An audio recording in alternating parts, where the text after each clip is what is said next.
जो व्यक्ति ईमानदारी के पथ पर है, सत्य के पथ पर है, साधना के पथ पर है, अध्यात्म के पथ पर है, जीवन के लक्ष्य की ओर बढ़ रहे हैं, उनके लिए तमाम सारी बाधाएं आ जाती हैं। उन्हीं के बारे में थोड़ी चर्चा करेंगे। बहुत महत्वपूर्ण अनिवार्य रूप से आ जाती है। वैसे तो लोग जीवन का लक्ष्य तरह तरह का बताते भी हैं, रखते भी हैं और ऐसे कुछ काम करते दिखाई भी देते हैं। और सही मानने में जैसे कि अगर आप विद्यार्थी बन गए तो विद्यार्थी लोग से पूछो आपका टारगेट क्या है, तो कोई कहता है कि मैं कुछ बनने जा रहा हूँ।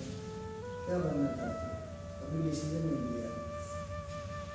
कुछ लोग कहते हैं मुझे इंजीनियर बनना है, कोई डॉक्टर बताते हैं, कोई कलाकार बताते हैं, कुछ कहते हैं टेस्ट बनना है, कुछ कहते हैं साइंटिस्ट बनूंगा, कुछ शिक्षक कहते हैं। अपने अपने हिसाब से तरह तरह का लोग उद्देश्य बताते हैं। पर सही बात जो है वो विद्यार्थी का चोला पहनते ही, स्कूल में एडमिशन कराते ही एक लक्ष्य जुड़ जाता है आपके साथ, वो जानना पहनना देना। वो क्या है? तो ये है कि आप अगर विद्यार्थी हो गए हैं तो आप विद्वान बने, आप हर क्षेत्र में ज्ञान रखें, आप विद्वता प्राप्त करें, ये आपका लक्ष्य है अगर विद्यार्थी हैं। उसके साथ और भी बातें पूरी होंगी। आप जीविकोपार्जन के लिए कुछ कमाऊ बनने की नौकरी करेंगे, वो भी बात ठीक है, वैज्ञानिक बनेंगे, ये भी ठीक है, पर आप विद्वान बनिए। एक और दूसरी बात ये है कि जिस कक्षा में आप बैठे हैं, 10th क्लास में हैं, 11th में आप जाने की पूरी तैयारी करें। ऐसी तैयारी आप करें कि पास होकर के आगे चले जाए। मनुष्य जीवन बिल्कुल ठीक ऐसे ही है। 84 लाख कक्षाओं को पार करके, भेद करके, जी करके हम चले आए। और अब सुर दुर्लभ मनुष्य का जीवन, मनुष्य शरीर हमको मिला है। तो लोग जीवन का तमाम लक्ष्य रखते हैं। कोई कहता है मुझे योग साधना करनी है, कोई तप करना बताता है, कोई कमाने की बात करता है, कोई धन भटोरने की बात करता है, कोई नेता बनने की बात करता है, कोई समाज में प्रतिष्ठित व्यक्ति बनना चाहता है। तरह तरह के लोग उत्तर आपको देंगे। कोई कलाकार, कोई कवि, कोई नाटककार, कोई संगीतकार, कोई मूवी का डायरेक्टर, कुछ न कुछ लोग बनना चाहते हैं। और सही बात तो इससे भी थोड़ी हट करके ये है, ये सब आप करते रहें, ठीक है, पर जीवन का उद्देश्य, अगर हमने मानवीय काया प्राप्त कर लिया है, मनुष्य की योनि वाले कक्षा में अगर हम आ गए हैं, तो ईश्वर को प्राप्त करना, जीवन मुक्त हो जाना, ये हमारा लक्ष्य है। अब जाने तो क्या ना जाने। तो दूसरी बात हमने बताया, इस कक्षा को पार भी करना आपको। आप मनुष्य योनि से देव योनि, उसके बाद में सीधे परमात्मा में आप विलीन हो जाए, शून्य में विलीन हो जाए। यही आपके जीवन का उद्देश्य है। छोटा सा प्रश्न बच्चों का आता है कि ईश्वर क्या है, ईश्वर कौन है?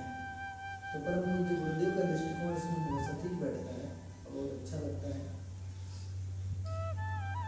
सत प्रवृत्तियों का, अच्छाइयों का, सद्गुणों का समुच्चय भगवान। सत्य ही ईश्वर है, हमारे सत्कर्म ही ईश्वर है, हमारी अच्छाइयाँ, हमारे आदर्श, ये सारे ईश्वर हैं। वैसे तो आदर्शों का, अच्छाइयों का, श्रेष्ठताओं का, सिद्धांतों का, उच्च उद्देश्यों का जो समूह है, उसी को परमात्मा बोलते हैं।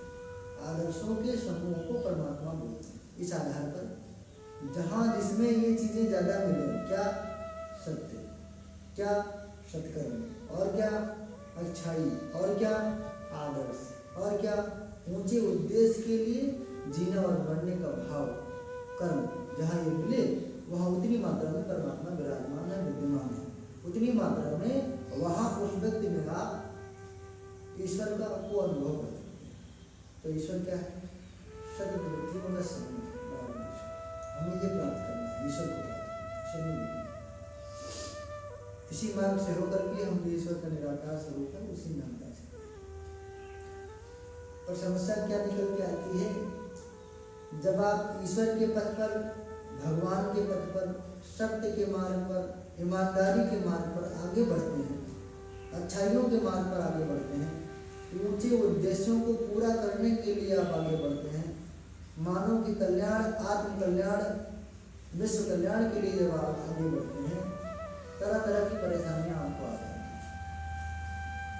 जैसे ही आप अच्छा कर्म करेंगे, जब हुआ तप हुआ, उपासना साधना आराधना हुआ, समाज की सेवा हुई, आत्म कल्याण के कार्य हुए, लोक कल्याण के कार्य हुए, सत्य का पालन हुआ, जैसे भी आप ये करेंगे तो आपको तमाम सारी परेशानियां फेस करनी पड़ेगी। देखा यही गया है कि जिसने तप करना शुरू किया, पूजा करना शुरू किया, ध्यान करना शुरू किया, तमाम सारी विपत्तियां उसको लपेट लेती हैं और परेशान हो जाता है। पर जब हम अब मान के चलिए, जब आप ईश्वर से जुड़ेंगे, एक बात नोट कर लीजिए, अगर आप ईश्वर से जुड़ने की कोशिश करें, अर्थात सत्य से जुड़ने की कोशिश करें, ईमानदारी से जुड़ने की कोशिश करें, नेक कार्य करने की कोशिश करेंगे, तो ये लिख लीजिए कि आपको प्रथम स्टेज में अनेक समस्याओं को झेलना पड़ेगा, उनका सामना करना पड़ेगा। ये बिल्कुल तय है। जैसे आप छोटे छोटे उदाहरण हैं, आज मैं थोड़ी घटना बताने की कोशिश करूंगा। जैसे ही आप किसी अच्छे व्यक्ति से जुड़ते हो, कोचिंग कर लिया आपने, सपना तो बच्चों का यही रहता है कि मैं सर के पास जा रहा हूँ, ट्यूशन कर लिया है, तो ऐसा है कि यहाँ से हमारा उद्धार हो जाए। कल्पना भी बहुत करते हैं बच्चे, विद्वान हो जाऊँगा, नंबर ज़्यादा पाऊँगा, टॉप कर जाऊँगा, नौकरी पाऊँगा, पेपर में नाम छपेगा, मम्मी की प्रशंसा करेंगी, रिश्तेदारों में नाम होगा, तरह तरह की कल्पनाएं आप जोड़ते जाते हैं। और वो कल्पना नहीं करते तो पहले स्टेज में आपको फेस करना पड़ता है। जैसे आप गए, पहली बार गए, उसने आपसे क्वेश्चन कर लिया, टेस्ट ले लिया, पढ़ने आए हो, क्या पढ़ने, मैथ, तो आपको a+b का होल स्क्वायर आता भी हो तो उस समय आपको हेजिटेशन होता है, सबके बीच में पूछ लिया तो बता नहीं सकते। नए टीचर, नया वातावरण, नए लोगों के बीच में बढ़ने की कष्ट पहले मिलता है। सारे बच्चों को बहुत प्यार से और सहज भाव से गुरु बोलता होता है, वो टीचर और शिक्षक। आप जाते हैं तो अलग नहीं बोलता होगा, आपको अलग महसूस होने लगता है। क्यों? तो जब आप उससे सधे नहीं और आपसे सधा है, तो वहाँ दूसरा कष्ट है। जब आप टेस्ट देने बैठते हो तो नर्वस हो जाते हो, पहले दूसरे पेज में नंबर ही कम आ गया, तो कष्ट है। कभी आप लेट गए, कभी आप नंबर कम पा गए तो आपको सजा भी दे दिया, तो भी कष्ट है। पहले फेज में कष्ट है, उसके बाद में थोड़े समय बाद आप जब थोड़ा पढ़ लेंगे, थोड़ा उन्नत कर लेंगे, तो वही टीचर आपकी प्रशंसा करने लगता है, इसको देखो 6 माह पहले आई थी और इसका स्तर ऐसा हो गया। वही टीचर जब टेस्ट लेता है तो आपका नंबर सबसे अव्वल आ जाता है, वही आपको माला पहना करके, मेडल दे करके, नौकरी दिला करके बन देता है। और ये बात का विषय है, पहले तो आपको कष्ट झेलना ही पड़ेगा, संघर्ष करना पड़ेगा, उसमें होगा। ठीक यही बात जीवन पथ पर जब भी आगे बढ़ेंगे तो हर जगह लागू होती है। जैसे आप आगे बढ़ेंगे, सारी समस्या आती है। सत्य क्या है, न जाने कितने जन्मों से हम लोग यात्रा कर रहे हैं। कभी कुत्ता बने, कभी बिल्ली बने, कभी सुअर बने, कभी चूहा बने, कभी सांप बने, कभी बिच्छू बने, न जाने कितनी प्राणियां, 84 लाख तो अभी विज्ञान में नहीं पता पड़ा पाया है, 10-20 लाख तक पहुंचा। बहुत प्रकार के प्राणी, उसमें हम लोग गए। किसी को डंक मारते थे उस योनि में, तो डंक मारने का आदत है। कभी चोर रहे होंगे, कभी डकैत रहे होंगे, कभी राजा रहे होंगे, कभी रंग रहे होंगे, कभी मालिक रहे होंगे, कभी नौकर रहे होंगे, कभी नारी रहे होंगे, कभी नर रहे होंगे, कभी ठंडे वातावरण में रहे होंगे, कभी गर्म वातावरण में रहे होंगे, कभी कुलीन परिवार में पैदा होंगे, कभी दलित परिवार में पैदा होंगे। आप हर जगह से होकर के आ रहे हैं, कभी पाप किया होगा, कभी पुण्य किया होगा। जब परमात्मा से हम जुड़ते हैं तो वो 2 कार्य करता है। पहला कार्य करता है, संस्कारों का शोधन करता है। आपके भीतर जो संस्कार चिपके हुए हैं खराब काम करने को, उसे तो संस्कार को परिभाषित करने का समय नहीं है।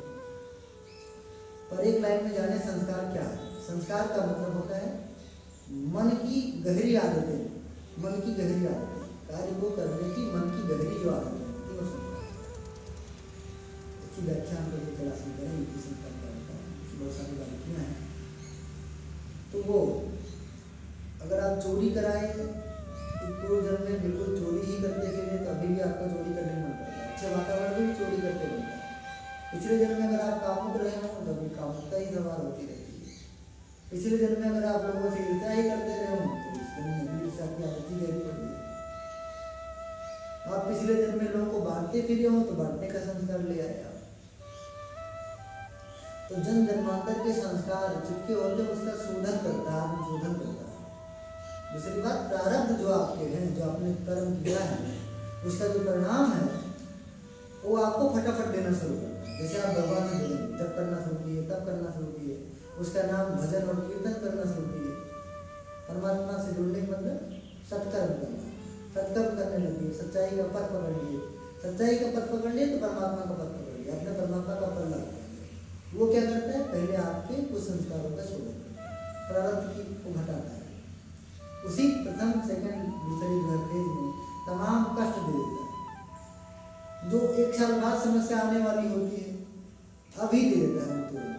आज क्या, आज आपने जब करना शुरू किया, गायत्री मंत्र करना शुरू किया, आज आपने अच्छे काम करना शुरू किए, आज ही आपको समस्या आ गई। कैसी कैसी लंबी समस्या आएंगी जिसकी आप कल्पना भी नहीं की होगी, तुरंत आ गया। बहुत सारी दिक्कतें आ गई, बहुत सारी दिक्कतें आ गई। जो वर्षों बाद आना था, अगले जन्म में आना था, वो सब जल्दी जल्दी करके आने लगते हैं। जिसमें आपको बीमारी आती है, आपका विरोध होता है, आप पर लोग गालियाँ देते हैं, आपको लोग गालियाँ भी देते हैं। परिवार में कोई शोक की बात आ जाती है, आत्मीय परिजनों की मृत्यु तक आ जाती है, मुकदमेबाजी भी आप पर हो जाती है, निरंतर आप पर ठोकर ही लगने लगता है, अपने लोग भी आपको ठुकराने लगते हैं। उसमें उनका दोष नहीं है, परमात्मा का सीधा इंटरफेयर है। जिस भगवान से आप, जिस गुरु से, जिस भगवान से जुड़ गए हो, वो आपके कल्याण के लिए सबको एंटी कर दिया ताकि जल्दी जल्दी आपका प्रारब्ध कट जाए, तमाम बीमारी। हाँ, जो वर्षों बाद आता, पेट का कैंसर बन के आता, वो पेट में कब्ज बन के निकल जाता है। जो वर्षों बाद आता, एक्सीडेंट हो जाती है, आप मर जाते, हल्का सा हाथ पाँव में खरोच लग के आपका टूट के ही रह जाता है। जो आपको दूसरे लोग गोली मार देते, फांसी लटका देते, हल्के से मुकदमा या हल्के से बदनामी हो जाती। पर जैसे ही परमात्मा का पल्ला पकड़ेंगे तो हर व्यक्ति के साथ यही होता है, तुरंत आएगा, उसमें कोई दो नहीं। एक एक उदाहरण आप समझने की कोशिश करिए। गायत्री मंत्र ले लीजिए, हम आप गायत्री मंत्र करते हैं, बहुत सारे लोग हैं जो गायत्री परिवार से जुड़े हैं, गायत्री मंत्र अन्य लोग भी करते हैं। जैसे उन्होंने गायत्री मंत्र का जब शुरू किया तो सबका व्यक्तिगत अनुभव हुआ, भीतर के कुछ संस्कार भटकने लगे। हमको ईर्ष्या कभी नहीं होती थी, अब देख करके अपने सभी लोगों को देख करके ईर्ष्या होने लगी। हमको कामुकता, कामुक चिंतन कभी नहीं आता था, जैसे ही जब करना शुरू किए कामुक चिंतन शिखर का हो गया। हमको अहंकार नहीं आता, हम छोटे बन के रहते थे। अभी जब से गायत्री मंत्र जपने लगे तब से वो अहंकार का जो संस्कार है पूरे उठा, जैसे जब करना अपने मित्र लोग सब लोग साथ रहते थे, और जैसे ही हमने गायत्री मंत्र शुरू किया सब अकेले छोड़ दिया हमको। अब विरोध लोग करते हैं, साथ कोई खड़े होने के लिए राजी ही, दो बात भी नहीं करता। कभी बीमार नहीं पड़े रहे होंगे, पर जब करना शुरू किया तब से कभी फोड़ा हो गया, कभी कुछ हो गया, कभी कुछ हो गया, समस्या आने लगी, दिक्कत है। हमारा दृष्टिकोण, हमारा नेचर कभी किसी के साथ बुरा नहीं रहा होगा, आपका दृष्टिकोण कभी किसी के साथ बुरा नहीं रहा होगा, पर जैसे जब करने लगे आपका दृष्टिकोण किसी के प्रति दूषित हो गया, किसी के प्रति, किसी लड़की या लड़के को देख करके काम वासना जाती है, और थोड़ी देर के लिए वो दुष्कर्म भी हो गया आपसे। तो जो प्रारब्ध था वो कटने पर लगा, वो साफ करके, क्योंकि भगवान के विधि और विधान में इतना तो पक्का है कि जो आपने संस्कार और जो आपने प्रारब्ध अपने बनाए हैं उसको आपको भुगतना पड़ेगा। यह है कि श्रेष्ठ गुरु मिल जाए, परमात्मा का साथ मिल जाए, सत्य का मार्ग मिल जाए तो जल्दी और हल्के में आप निपट जाएंगे, नहीं तो न जाने कितने जन्मों तक आपको परेशान होना पड़ेगा। फिर जब भीतर एकदम शुद्ध हो जाएगा तब, जैसे बहुत लोग हमसे कहते हैं सर मेडिटेशन करता हूँ, जब करता हूँ, पर मन में बहुत सारे विचार आते हैं, चिंतन दूषित हो जाता है, क्या करें, सबका होता है। प्रारंभ में यही होता है। आप कल्पना करके देखिए, चित्त माने घर, वही संस्कार रहता है कि मकान मान लीजिए, कोई कमरा बरसों से बंद हो,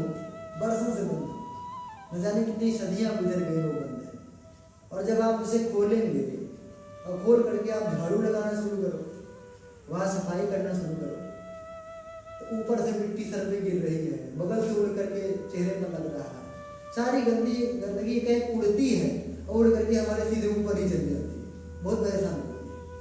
तब झाड़ू लगाना आप बंद कर देंगे? शायद नहीं करेंगे। आप झाड़ू लगाइए, इससे क्या होगा? झाड़ू लगाते रहेंगे, धीरे धीरे धूल उड़ते जाएंगे, निकलते जाएंगे, जितनी मात्रा में धूल कम हो जाएगा उतनी मात्रा में आप सुकून फील करेंगे, तब आपका चेहरा गंदा नहीं होगा। तो कुछ संस्कार के घर है, न जाने कितने जन्मों से उसमें झाड़ू नहीं लगा, ताला लगा हुआ है, चित्त को किसी ने कुरेदा ही नहीं, संस्कार चिपके बैठे हैं सर्प की तरह, मिट्टी की तरह, गंदगी की तरह। और जब आप गायत्री का जप करते हैं, सत्य का अनुपालन करते हैं, सत्कर्म करते हैं, ध्यान करते हैं, योग करते हैं, गुरु के साथ जुड़ते हैं, परमात्मा के साथ जुड़ते हैं, तब वहाँ झाड़ू लगना शुरू हो जाता है। और जैसे आप पहले स्टेज में अंदर से एक तूफान जैसा आ जाता है, कामुक चिंतन धूल के रूप में निकल के आता है, चेहरे पर लगता है, बुरा लगता है, हमको स्ट्रेस भी होता है। कामुक चिंतन, लोग कहते हैं जब जो काम हमने कभी न किया हो, कभी न सोचा हो, ध्यान करते हैं तब ऐसा कामुक चिंतन आ जाता है। हमने किसी को नहीं सोचा था, किसी गला काटेंगे, मारेंगे, पर जब करने लगते तो ऐसा कोई ध्यान आता है कि उनको मार देंगे। सपना भी बुरा आने लगता है, तो कुछ सपनों, डरावने सपने आने लगते हैं जब आप जब करो, ध्यान करो। ये क्या है? सपनों के रूप में आपके प्रारब्ध का क्षय होता है। भगवान काटता तो है, वैसे आप एक्सीडेंट होकर मर जाते हैं, पर सपने में आप डरते रहेंगे, तो सारे प्रारब्ध वो काटने लगता है। तो बहुत जरूरी ये है कि हम सही बात को जाने और परखें। अगर आपको कष्ट मिलने लगा, विवेकानंद ने एक खूबसूरत वाक्य कहा था, दीदी ने दिया था, थोड़ा कटिंग करके पेपर का, आप लोगों को बहुत बार पढ़ा चुके हैं। विवेकानंद जी ने कहा था, जिस दिन आपको कोई समस्या ना हो, कोई दुख ना हो, या मान लीजिए कि आप गलत रास्ते पर चले हैं, वो मुक्ति का मार्ग नहीं है, वो कल्याण का मार्ग नहीं है, वो प्रोग्रेस का पथ नहीं है, वो विकास का पथ नहीं है, वो तो आपको पतन के गर्त में आप चले जाएंगे, आप पीछे रहेंगे अगर आप समस्या ना हो। क्यों कहा ये सब?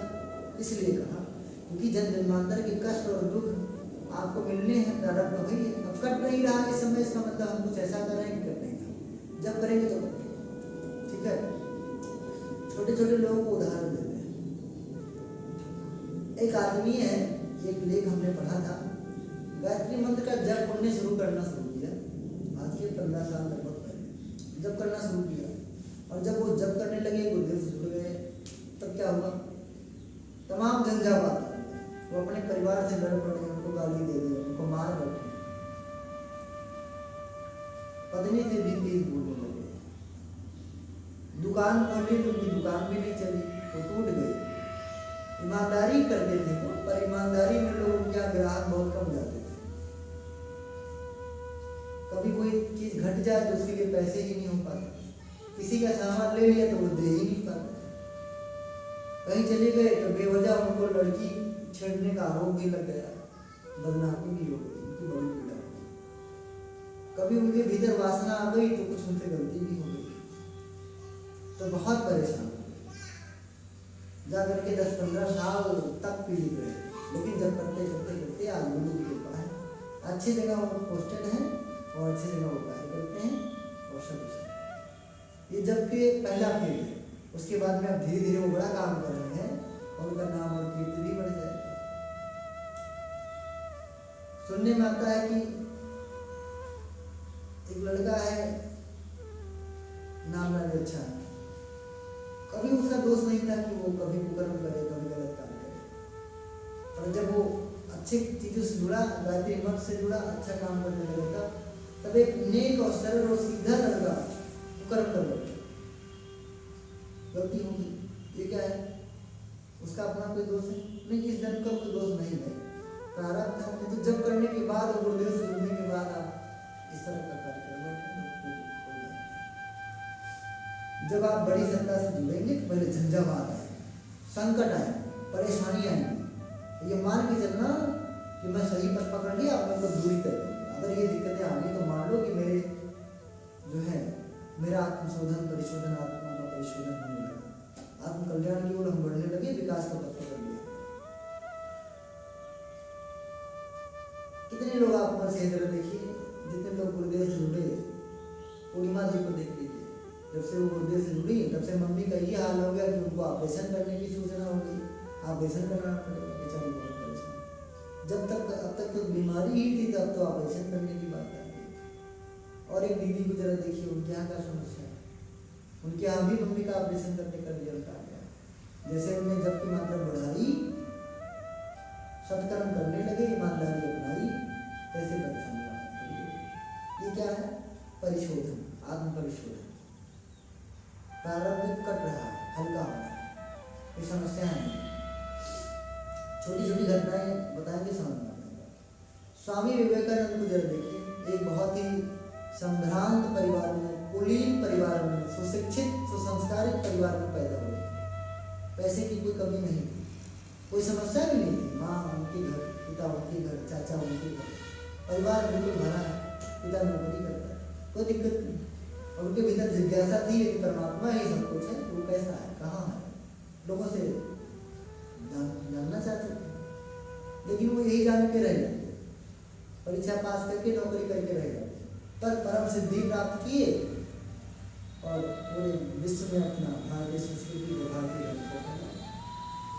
लेकिन आप जरा कल्पना करिए, जैसे ही वो रामकृष्ण परमहंस से जुड़े, जैसे ही जुड़े, उनसे जैसे ही उन्होंने प्रश्न किया कि क्या आपने भगवान को देखा है, तो उनका उत्तर था हाँ, मैंने भगवान को देखा। और देखा ही नहीं है, दिखा भी सकता हूँ वैसे जैसे मैं आपको देख रहा हूँ।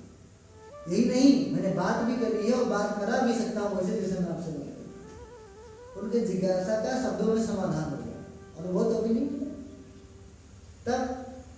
तब उनको उन्होंने कहा मुझे भी भगवान को प्राप्त करना है, मुझे भी बड़ा काम करना है।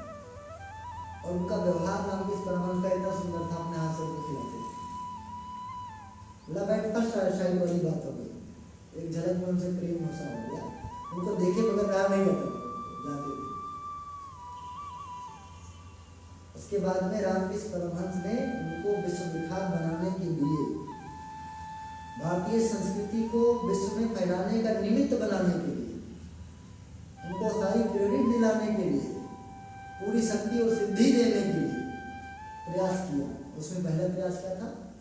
आत्मशोधन। जन्म जन्मांतर के जो भी कसाय कलमश से कुसंस्कार थे, जो भी प्रारब्ध थे, उसे ठीक करने के लिए उन्होंने क्या किया? उन्होंने किया, भगवान ने किया।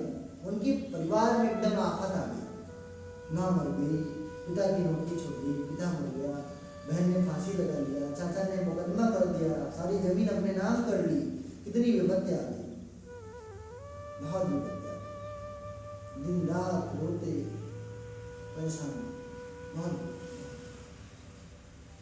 और रामकृष्ण परमहंस उनको धीरे देते, इतनी बड़ी विद्या शायद किसी को है, पर वो हिम्मत नहीं आ रही। उन्होंने कहा मैंने अपने गुरु के चरणों में पूरा मन दान कर दिया, जो उन्होंने कहा। भारतीय संस्कृति को फैलाने की बात करी थी और वो चले गए विदेश, अमेरिका चले गए। उनके साथ कोई सन्यासी गए थे, विपत्ति पे विपत्ति, वहाँ विपत्ति और आ गई। वो सन्यासी आ गया भारत और पूरा एकदम फैला दिया कि भारतीय सन्यासी गया अमेरिका में और वेश्याओं के साथ भोग करता है, वेश्याओं के साथ गुजारा करता है। अपयश भी उन पर रख दिया, बेवजह अनावश्यक आरोप लगा दिए। ये क्या है? प्रारब्ध कट रहा है, कुछ संस्कार से व्यक्ति हल्का हो रहा है। और जब एकदम आत्मशोधन हो गया तब जाके उन्हें कुछ किया। इसी बीच में एक बात और आ गई, जब बहुत बार आपको सुनाया गया, उनकी क्लासमेट थी, उसे पता पड़ा स्वामी जी के ऊपर इतना कष्ट आ गया है, तो उसने एक पत्र लिखा। वो राधा की बेटी थी, राजकुमारी थी। उसने पत्र लिखा कि आपकी मैं बहुत शुभचिंतक हूँ, आप गौरव लड़के हैं, आप इतने सुंदर हैं, मैं प्रतिभाशाली हैं, उसकी मैं कदर करती हूँ। मैंने सुना कि आपको बहुत कष्ट है, बहुत पीड़ा है, मैं चाहती हूँ आप मुझसे शादी कर लें और मैं राजा की बेटी हूँ, राजकुमारी, और आप राजा बन के रहेंगे, पूरी संपत्ति आपका, पूरा राज्य आपका। उस जमाने में तो दुखी थे बहुत ज़्यादा, तनाव था उनको, गुरु का काम भी नहीं हो पा रहा। पर पढ़ते पढ़ते वो अंतिम शब्द पढ़ते पढ़ते मुस्कुरा हो गए। सादा कागज लिखा, उन्होंने लिखा बहन, बहन लिखा, बहन लिख के संबोधित किया। आप मेरी शुभचिंतक है, मेरा ख्याल रखती है, इसके लिए आपको बहुत बहुत अनुभव मिलेगा। किंतु इस जन्म में मैंने अपना पूरा जीवन अपने गुरु के चरणों में दान कर दिया। इस पर मेरे मन पर, शरीर पर, बुद्धि पर, विचारों पर, संपत्ति पर, सारे पर मेरे गुरु का अधिकार है। जितना वो कह दे उतना मैं करूँगा। लेस मात्र इतनी कठोर परीक्षा, अब बताइए, परीक्षा पे परीक्षा।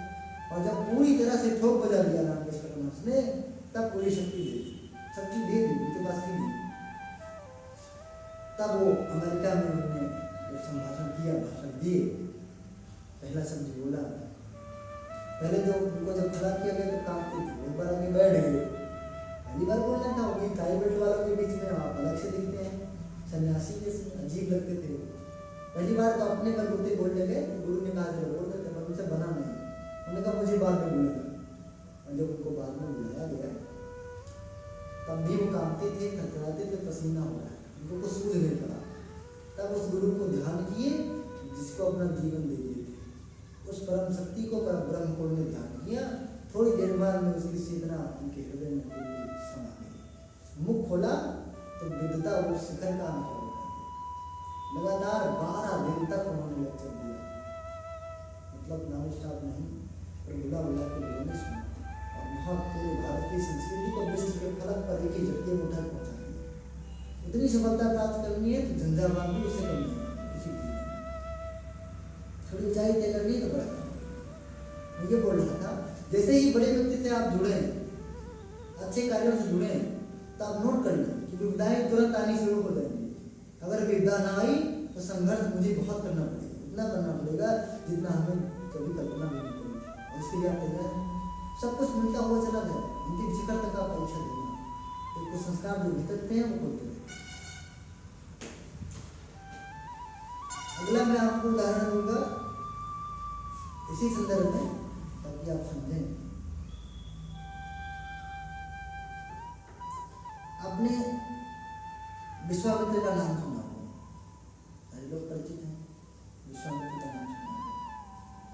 विश्वामित्र भगवान जीवन का लक्ष्य प्राप्त करने जा रहे थे, ब्रह्म ऋषि बनने जा रहे थे, गायत्री को सिद्ध करने जा रहे थे, गायत्री को विश्व में सर्वसुलभ बनाने की साधना करने जा रहे थे। 32,000 साल तक कहते हैं उन्होंने तप किया, और बीच बीच में उनके कुछ संस्कार जागते रहे, और भगवान भी उसमें जो है घी डालता रहा।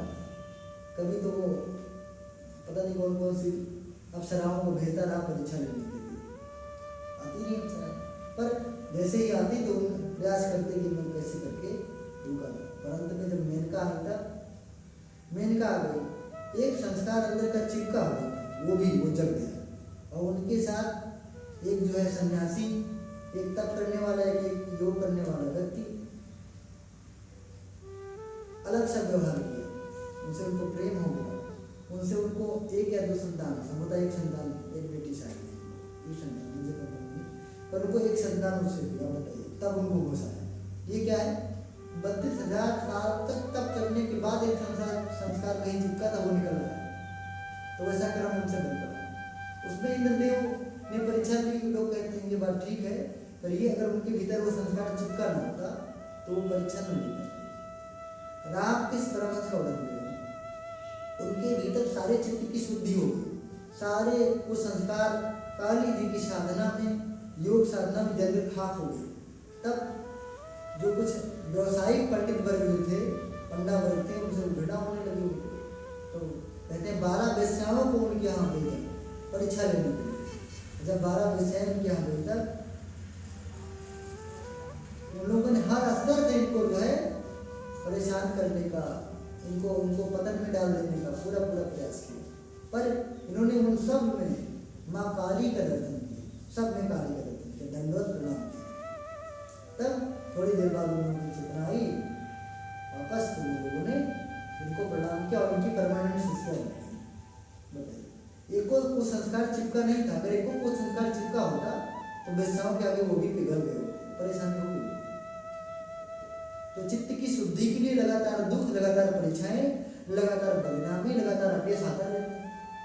नहीं जीवन में ना आए तो अगले जीवन में आएगा, परेशान मत होना, आएगा, लेकिन उससे गुजर के आपको जाना पड़ेगा। और अगर किसी से ऐसी गलती हो गई हो तो हमको ये मानना चाहिए परमात्मा का परिशोधन है, उसका अपना कोई विशेष दोष नहीं है। यह है और उस व्यक्ति को भी लगातार लड़ते रहना चाहिए, इससे अपने आप को प्रयास करते रहना चाहिए ताकि हम शुद्ध होते चले जाए। आपको पता है एक छोटी सी कथा आती है, नाम तो नहीं लेंगे क्योंकि इसलिए कि उस भक्त का नाम जो कंफर्म नहीं हो रहा, नाम भी कंफर्म है तो स्टोरी शायद, पर ये मान के चलिए जो मैं उदाहरण दूंगा वो ठीक है। एक व्यक्ति था, एक भक्त था, वो जो है और कई शताब्दियों पहले की बात है, वो निर्जल व्यक्ति था, मतलब जो भगवान के भक्त में सद्गुण होने चाहिए वो सब थे। क्या होना चाहिए?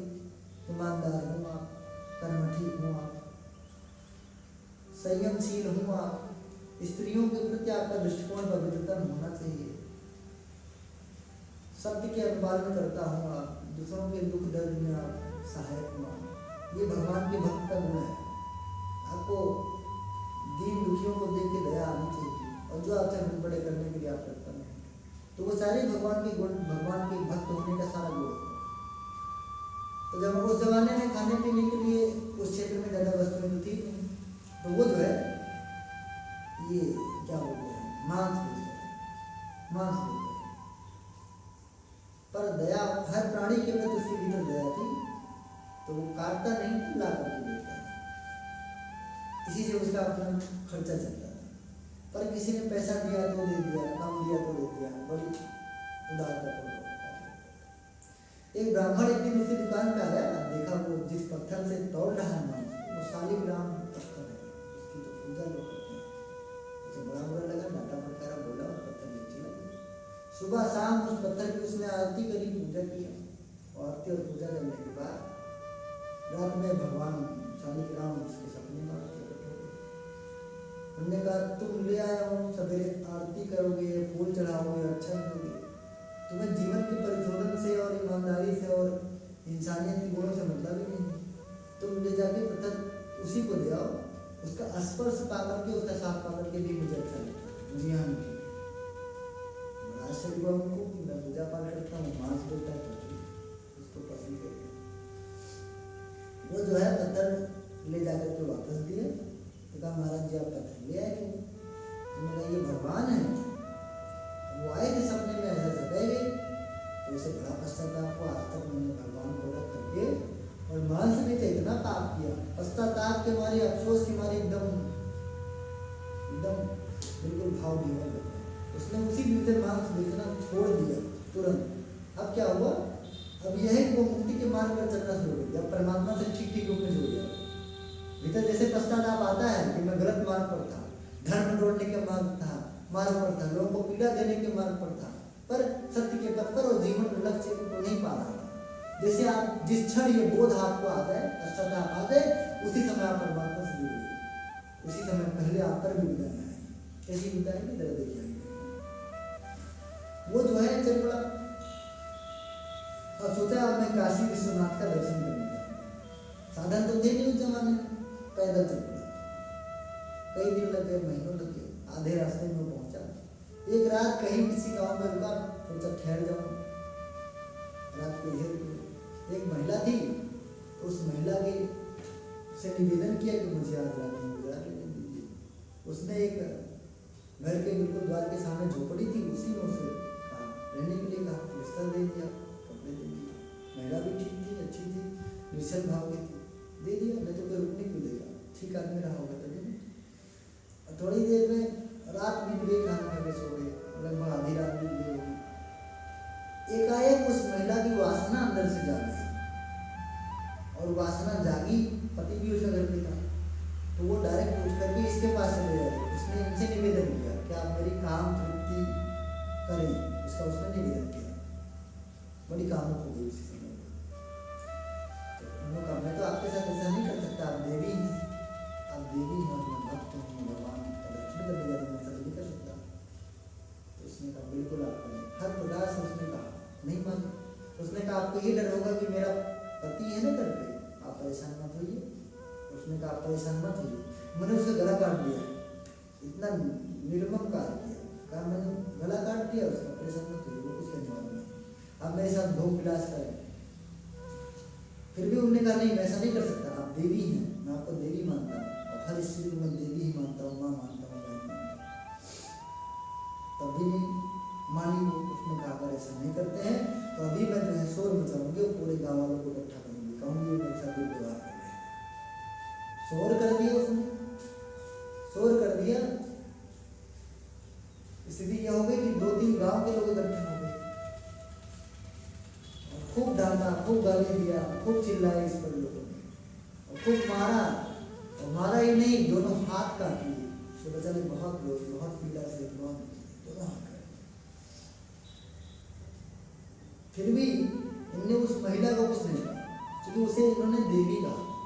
और अगर किसी ने किसी को देवी कह दिया हो तो फिर सब सेना, हमने किसी को पिता कह दिया हो, माँ कह दिया हो, तो हम उसे फिर दोबारा वो पीड़ा देती भी तो हम कुछ नहीं कर सकते, नहीं कहते।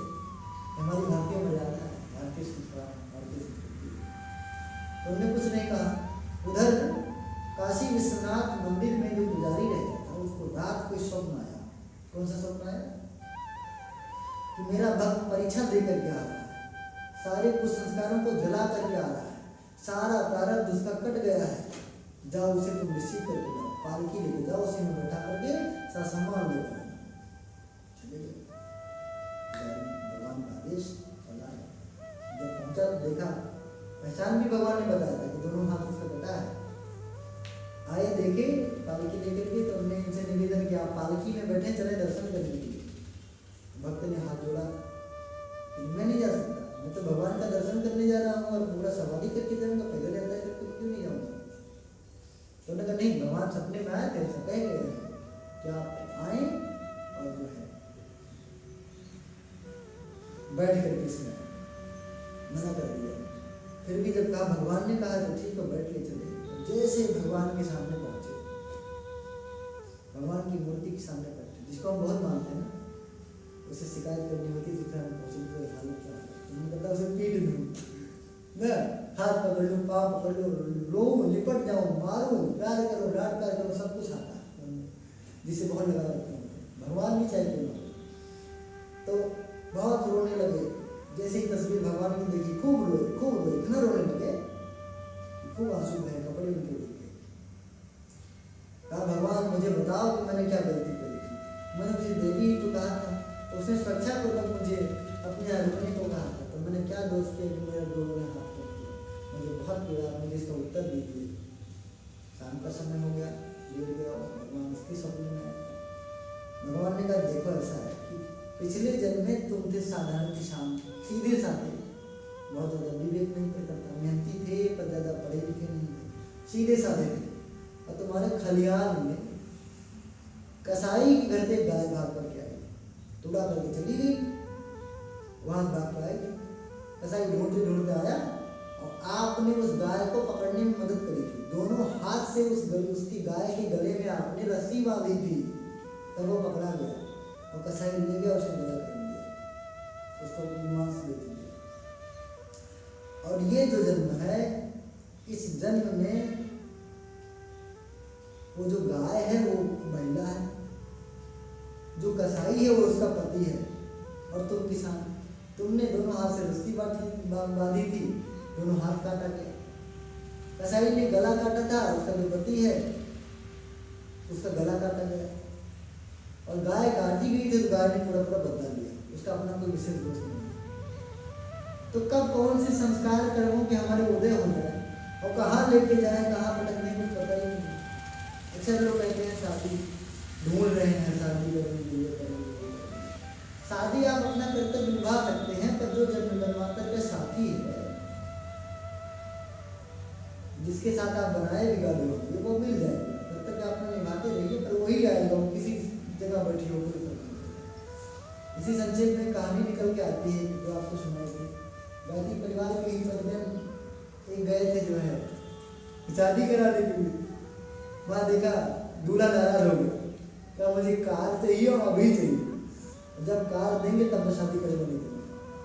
परिवार वाले उतने संपत्ति वाले तो थे, बड़ी पीड़ा हो गई उनको। कहा अभी कहाँ से लेकर आओगे, अभी कहाँ से कार लाके, बड़ा दुख हुआ, बहुत अधिक हो गया।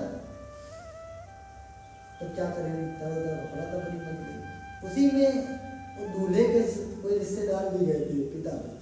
तो बेटे ने कहा पापा बड़े सा दुखी में क्या करें? कहा जो तुम्हारा मन करे, शादी कर ले, कर लो, मम्मी पास फोन कर दो। उसने फोन उठाया, मम्मी पास फोन करो, मम्मी ऐसी ऐसी बात है, क्या करें? कर ला बेटा, दुल्हन ले, शादी कर दिया, बारात किसी और की, पैसा किसी और का, मंडप किसी और का, दुल्हन की और लिख करो। तो स्थिति है वो जहाँ लिखा होता है वहाँ होता है। आपने जो बनाया होगा किसी जन्म में वो लिखा गया। तो वहाँ जो भक्त था उसका वो अपना प्रारब्ध था, इसीलिए वो कष्ट मिला। और भगवान ने कहा तुम बहुत लंबे समय से पूजा पाठ भी करते थे, साधना करते थे, उसका फल यह है कि आज मैं तुम्हें दर्शन भी दिया और तुम्हें जीवन मुक्त करता हूँ आपके बाद। ठीक है, जीवन मुक्त।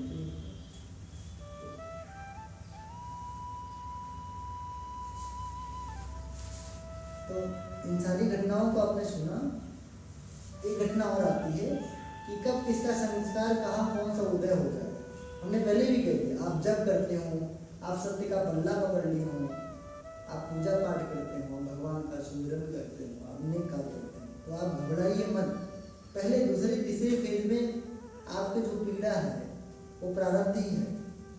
जन जन्मांतर का कष्ट कसाय कलमश करता है, वो बदनामी के रूप में, गलत आप कभी आपसे गलती भी हो जाती है, इस रूप में आपको डरावने सपने आते हैं, आपके लोग विरोधी हो जाते हैं, परिजन लोग, आपके परिवार के लोग ही आपसे नाराज हो जाते हैं, नहीं बोलते, आप अनावश्यक रूप से बीमार दिखने लगते। ये सब कट रहा है, कट जाने दो। जब भीतर निर्मलता आ जाएगी, संस्कार बिल्कुल पवित्र हो जाएंगे, उसी क्षण परमात्मा आपके भीतर बैठ जाए और आप जीवन मुक्त वाला आनंद लेंगे। ऐसा ना आपको कोई भवबंधन परेशान कर पाएगा। भवबंधन माने छोटी छोटी भावनाएं, कभी आत्मा उदास है, कभी निराश है, सफलता पा गया दादा फूल भी कुप्पा हो गया, दुख आ गया बैठ गया, सिकुड़ गया, ये सबसे आप मुक्त हो जाएंगे। आप बिल्कुल तटस्थ होकर के साक्षी भाव से सारी घटनाओं को देख सकेंगे। आप क्या कैसे परमात्मा की बिना चारों तरफ चल रही है, उसकी अपनी बनाई हुई दुनिया है, वो चलती चली जा रही है, साफ साफ आप देख पाएंगे और आपको पीड़ा नहीं होगा। पीड़ा मना स्थिति का नाम है, परमात्मा के बैठते ही वो ठीक हो जाएगा। यही आपको एक छोटी सी अंतिम बात बता करके फिर बस समाप्त करूँगा आज का। अंतिम उदाहरण एक निकल करके आता है, ऋषि अगस्त्य थे, आपने सुना होगा, सुना है नाम तो नहीं, बताइए। ऋषि अगस्त्य,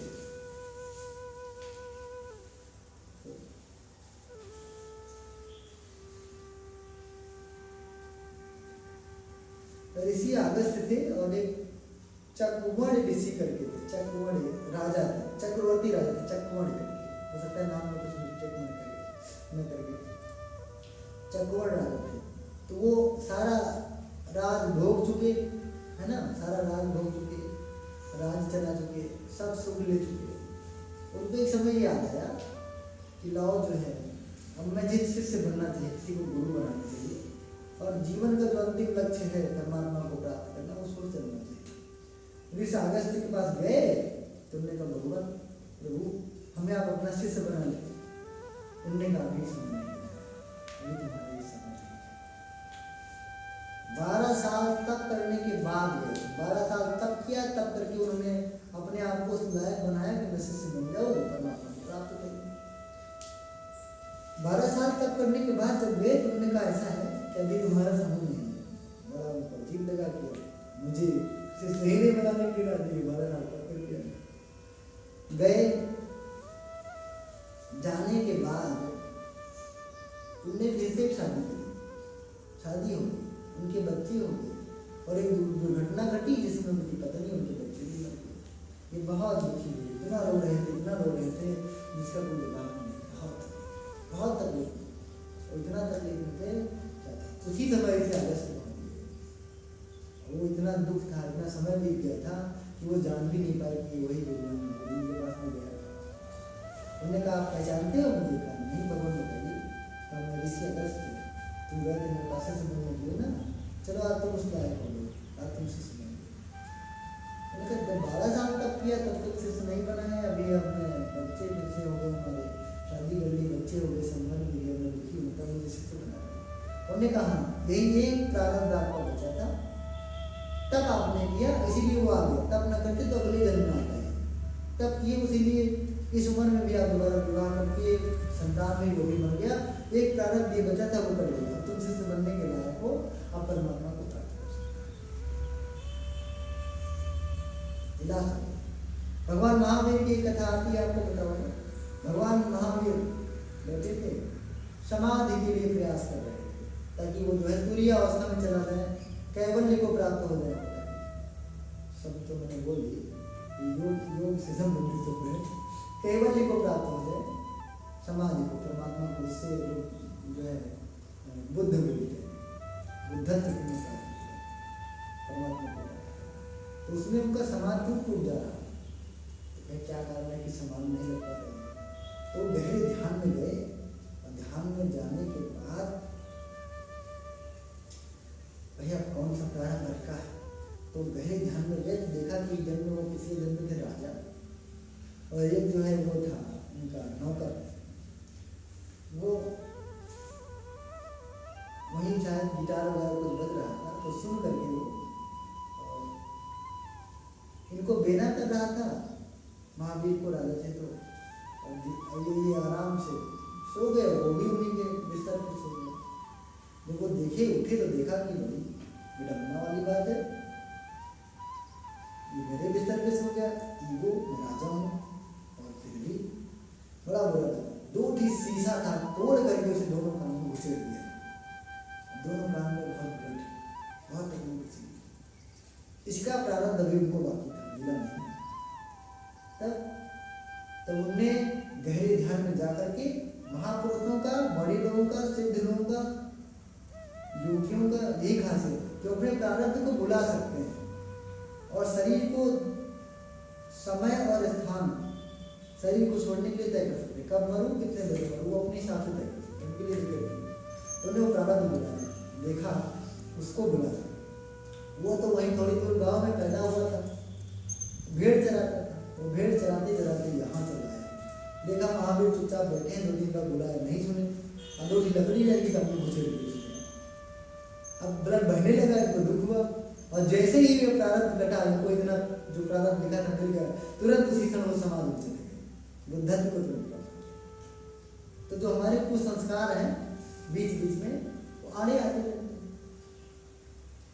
वो जब हट जाएंगे, प्रारब्ध पूरा कट जाएगा, तो हमको तकलीफ फिर नहीं होगी, तब हम लोग को प्रसूचित अवस्था में मन भी चले जाएगा।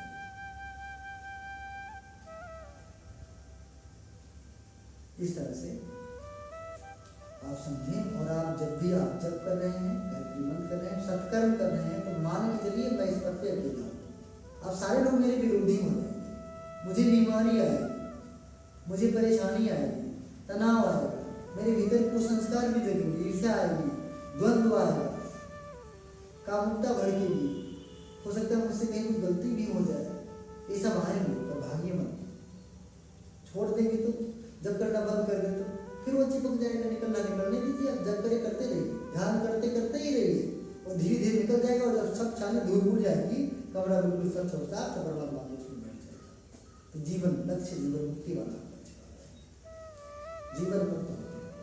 वो लोग कहते हैं जीवन मुक्त होने के लिए शरीर छोड़ने की आवश्यकता नहीं है, आप बंधनों से, भव बंधनों से मुक्ति पा गए, तो बार बार आप उदास रहते हैं, छोटी छोटी बातें अहंभाव हो जाता है, वासना आ जाती है, लालच आ जाता है, इससे मुक्त हो गए, जीवन मुक्ति फिर आप परमात्मा को देख सकते। आज की बात सुनो। ओम शांति।